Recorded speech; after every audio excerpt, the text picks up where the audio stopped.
Hello, and thank you for being here. Thank you for still being alive, and I'm glad that you are here. I know some of you have heard of Grace Revealed and what we're all about. Some of you haven't. Maybe this is new and you're desperate, you're at your wit's end. So I'm going to just give you a quick breakdown of the Burnout2Brilliance course, what is included with it, and in the whole package and in the modules themselves. So burnout, I think we get it. It is feeling depleted, kind of where I was when I was in the height of my career, had a great social life, and rapidly lost, I had a rapid decline of my health. So the movement from that place of defeat, that place of feeling lost, not knowing where to start, willing to try anything, reading a bunch of things, and finding out what really helped. And one of the biggest costs that it took for me was time. And so I just want you to keep that in the back of your mind, that this isn't a process that we can rush, but it is certainly a process that is doable for anyone who is willing to try, willing to maybe let parts of yourself be dormant or be quiet for a little while you take the time and you put forth the effort to prioritize your own well-being. And it's going to start with our minds. So module number 1 is bottom out. So in order to build a strong foundation, we have to start from the bottom. I love how my previous career in architecture just continues to reverberate into this new modeling, this new structuring of becoming well, being well, maintaining wellness, well-being. So bottom out is where I talk about a starting foundation. Maybe it's scooping out some of the old stuff, making room for a new foundation, working with the foundation that you have, but being willing to build from the bottom is what will indeed make a firm foundation no matter where you are. So that's module 1. Module 2 is called Feel Again. I think this one is good for anyone, but so I talk about feelings and being willing to feel, being able to feel. What if you can't feel? What if you feel numb? And how to start to identify feelings or enjoy identifying your feelings. Maybe you're good at it, but you need a broader range. So I talk about asking for help, I talk about trying new things, and I do my best to talk about how I had to rid myself of fear. How do we get over the fear that is holding us back from taking care of ourselves, holding us back from trying new things? Really doing my best to share with you the process so that you have tools to get rid of fear, just kick it out of the park so that you have the best environment for success to be well. So module 2 is Feel Again. Module 3 is called Let Go Completely. So I don't know about you, but if you're anything like me, you may have some control issues. I was just an extreme control freak, and it was exhausting. Trying to run the universe, it wasn't healthy for me, and I talk about the process of letting go. One of the things I talk about is the importance of tissues, crying, letting go, being willing to rid yourself of mechanisms that are perceived as control that really are not in our control. Especially what other people think about us and what's happening around us, different things like that, that can be intoxicating and really inhibit us from living a better life. Again, throughout kind of some underlying themes throughout this whole Burnout2Brilliance course will be the process of exchanging something old for something new, trying something new. and just a reminder that it's going to be okay.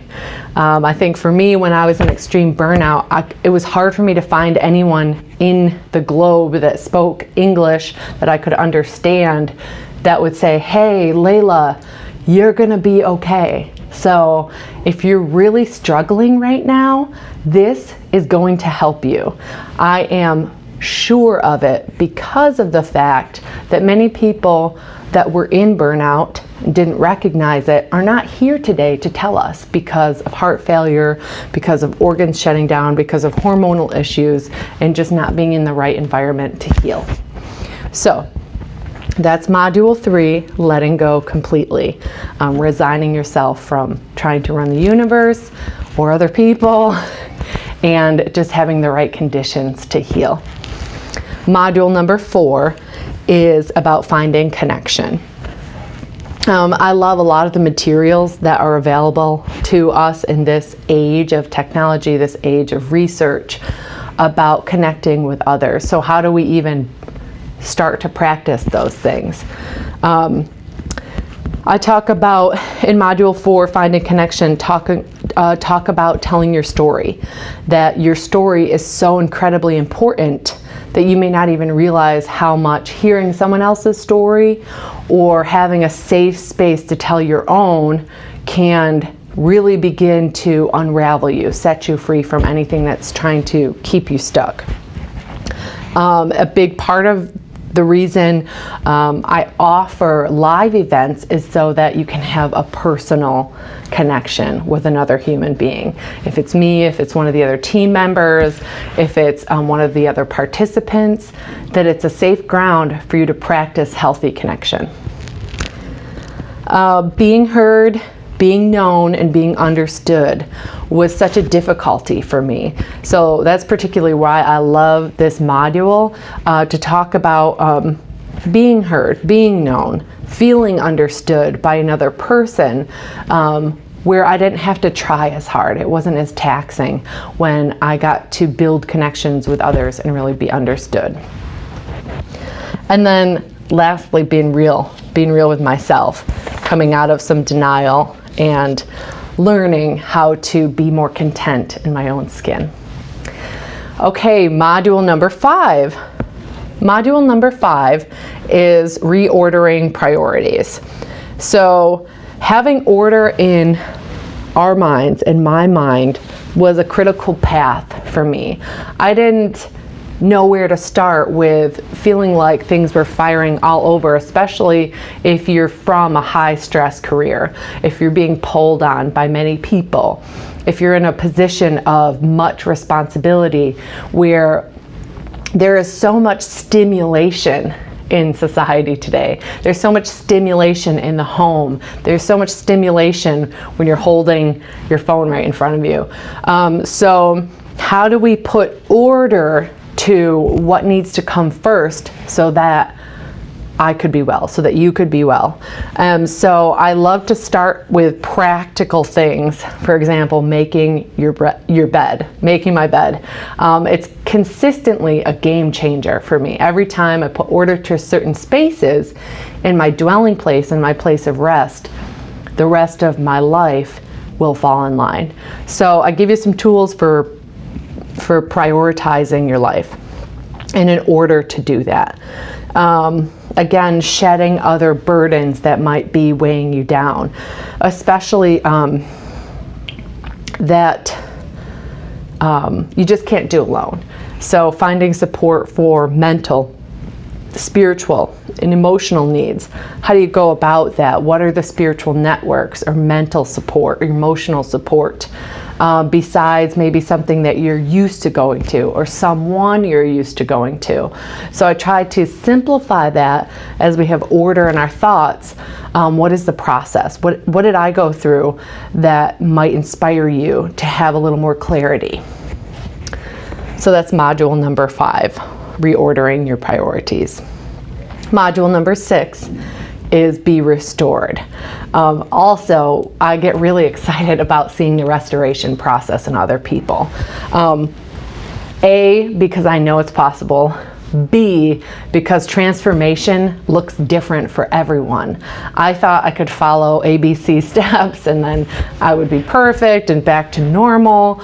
I didn't realize that I was going to lose everything I knew as myself and become a new creation. So, Module 6, Being Restored, talks about the mending process, talks about letting people in gradually that maybe you needed to disconnect from for a while. Boundary work. So if I'm going to say no to something, what am I saying yes to? If I'm saying yes to something, what am I saying no to? Relationally, maybe work commitments, different things that are a constant pull. But once I have that order and that structure, how am I going to exercise those healthy boundaries? And then building a new foundation once you've been able to unravel a bit and kind of build with the process of reconstruction. What does that look like? What are some practical tools for you to rebuild with? And remember that encouragement is available. I love to just encourage you to keep going. It's one of the slogans to keep going. It's a safe place to let go and heal. I just believe that there is healing available to each one of us if we just keep going. But sometimes there is incredible power in affirmation. There's incredible power in a word of encouragement like, hey, you got this. Hey, don't give up. Keep going. This is available to you. There is hope. One thing I hope that I'm known for as a signature of who I am is that childlike faith, to believe for things that are just beyond my imagination sometimes, that there's healing available. And then finally in Module 6 is the power of simple truths. I love research. I love facts. The fact-finding journey has been incredible for me. To just say, the proof is in the pudding. The proof is in the facts. I'm a statistics junkie. I like statistics. But I know that we're constantly building statistics. I'm a statistic. I'm in the minority of, hey, I wanted to be well. What can I do to change? How do I change? I'm willing, but I'm scared. So power in the simple truths for being restored, that restoration process. And finally, Module 7 is enjoying life in a childlike way. So I am not ashamed of being kind of goofy and silly. I think it is important to celebrate ourselves, celebrate each other, celebrate who we are. That's one thing I really love Facebook for, the birthday celebrations that they put out there and make available for people to be celebrated. I think for probably 5 or 10 or 20 years, people were kind of missing each other's birthdays, and I'm just a big fan because I think celebrating each other's lives are very important. Even if it's not your birthday, let's celebrate. Again, I go into a plan for boundary practice, healthy boundaries, getting into a little bit more work with that. How can we take practical things that may be needed for you specifically to exercise, and then a plan for bumps in the road. I am amazingly shocked when I hear some people that say they're always happy or it's another day in paradise, when reality has proven to me and many other humans time and time again for centuries that we all have bad days. We all have rough patches. What do we do in those weak moments? What do you do when you're hungry, angry, lonely, or tired? What do you do? What is your plan to keep you on the path of wellness? That I think is one of the most important strategies that help me become well, is to have a plan in the dark days, have a plan when I'm not feeling so motivated or energized or excited. Settling into serenity. What happens when you don't have so much intoxication? What if you came from a background of constant stimulation and now it's like, hey, I'm after mindfulness, I'm after peace, I'm after serenity. How do you get used to that? How are you maintaining that? And lastly, that it's okay to play. I heard this maybe a couple years ago, to just play. You know, some of the remedies for extreme stress are to just play, childlike play, and I'm like, where do I start with that? It seemed daunting to me, but it's not. And so I love to offer some examples, some things that you can do, and see what comes to you as far as learning to be comfortable in your own skin so much that you can relax, that your mind will begin to relax, your body will begin to relax, your spirit will not be so active, and you can really enjoy the present moments, enjoy the time that we have, enjoy your life today and moving forward, but really enjoying the moments that are right in front of us. And enjoy the journey. So that is a summary of Burnout to Brilliance. And again, I am just so glad that you're here. Thank you for your interest, and I look forward to hearing about your lives changing, your process, and the liberty you will experience, not just mentally and emotionally, but physically, spiritually, shedding some of those old things that try to trap us into burnout and experiencing a new and better way of life. So thanks for being here with you. Look forward to seeing you soon.